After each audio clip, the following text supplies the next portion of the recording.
I love survival horror, especially the OG Resident Evils. The never-ending onslaught of zombies, combined with the scarcity of resources, created a unique experience that was unlike any other game at the time. What do you do? No! No, what are you doing? It created a genre that is still popular to this very day. A genre that's unfortunately filled with unoriginal, copy and pasted crap. That is one big pile of shit. Which is why I always get excited when I find a game with a unique take on the genre, like Labyrinth of the Demon King.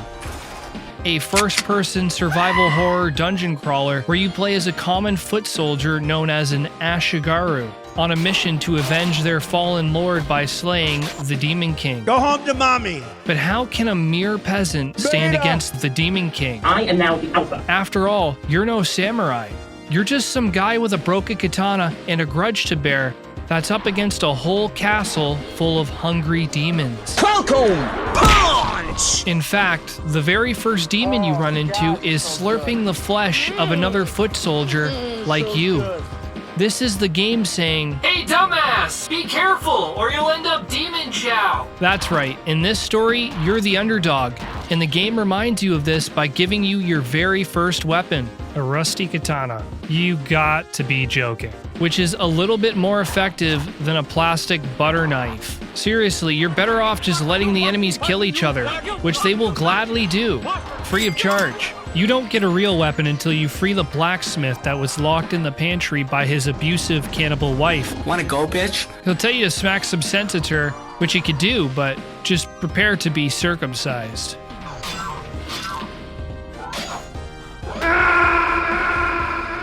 Instead, I highly recommend that you give her the Butsudan statue, and in return, she'll give you the pantry key. Free your blacksmith buddy, and he'll forge you a real sword, which he can also upgrade if you have enough anal beads. Start digging in your butt, twin. Just in time, too. You remember that statue you stole? Well, congrats. You just pissed off Big Dick Randy. On Halloween, there will be a nigga, you gon' take his pain. He's big and black, he will take your candy. That nigga's name is Big Dick Randy. He's very similar to Mr. X from Resident Evil 2 in that he'll chase you non-stop while taunting you like a giant gorilla.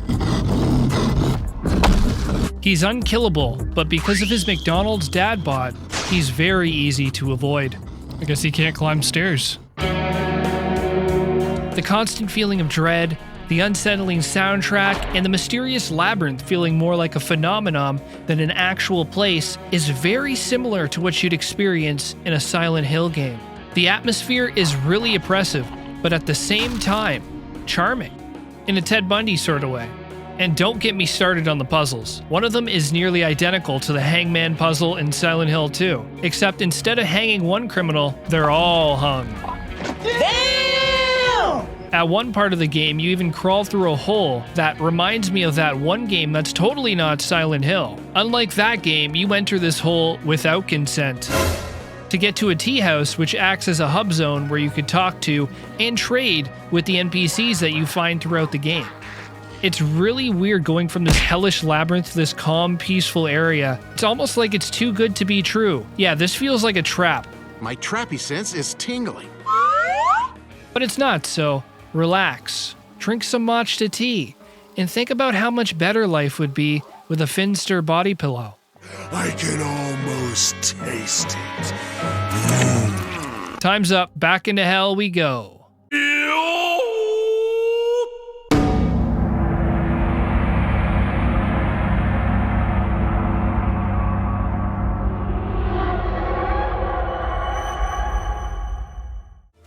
The labyrinth is divided into 4 towers, each based on the Great Buddhist Hells, a torturous place of suffering created by the most pacifist religion possible. I'm gonna kick your ass. If my ass is going to be kicked, then it will be kicked. Each tower is also guarded by a warden that you must defeat. First is the Tower of Repetition, based on Sanjiva, the Hell of Death and Rebirth, where you'll fight the Abume, the cursed spirit of teenage pregnancy who will bash your skull in with her dead baby. Second is the Tower of Lamentation, which is based on Raruva, the Hell of Moaning,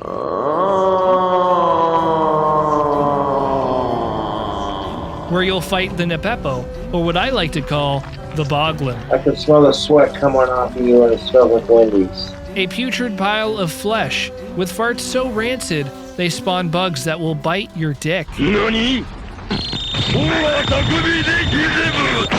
Third is the Tower of Crushing Assembly, which is based on Samgata, the Hell of Crushing eardrums, that is.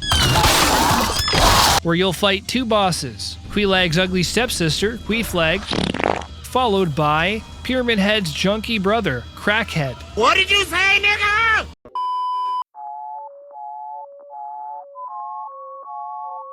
This is crack. Rock cocaine. It isn't glamorous or cool. It's the most addictive kind of cocaine, and it can kill you. The final tower is the Tower of No Interval, which is based on the Hell of Endless Suffering, where you'll get chased down by Big Dick Randy, who is really thirsty for that booty. No, don't do it. I'm a virgin. The boss of this area is the man himself, the Demon King. Make America great again. Who reveals the truth of who the protagonist really is. You still carry that blade, the other half still embedded in your master. Do you hope to cut me down with it a second time? Turns out you're not an Ashigaru, and the Demon King isn't the fourth warden. You are, or were. Your lord was the head of the castle, and like Michael Jackson, had a certain interest in young boys. After the fall of the Takeda clan, he took in the only survivor, which, surprise, surprise, was a young boy, which was possessed by a demon that slowly possessed your lord. So you exorcise him the only way you know how, through a swift chop to the neck.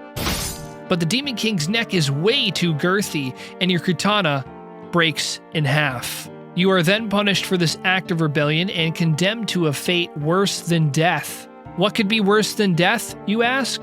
Being trapped in an infinite loop of death and resurrection. Yes, you are now the Demon King's lolcow, stuck in an endless cycle of sweet, sweet suffering. Because here's the thing about hell. It isn't about how hot you burn, or how many demons clap those cheeks. It's about repetition. Because that's what hell is all about, Robbie. Repetition. I think in our hearts, most of us know that.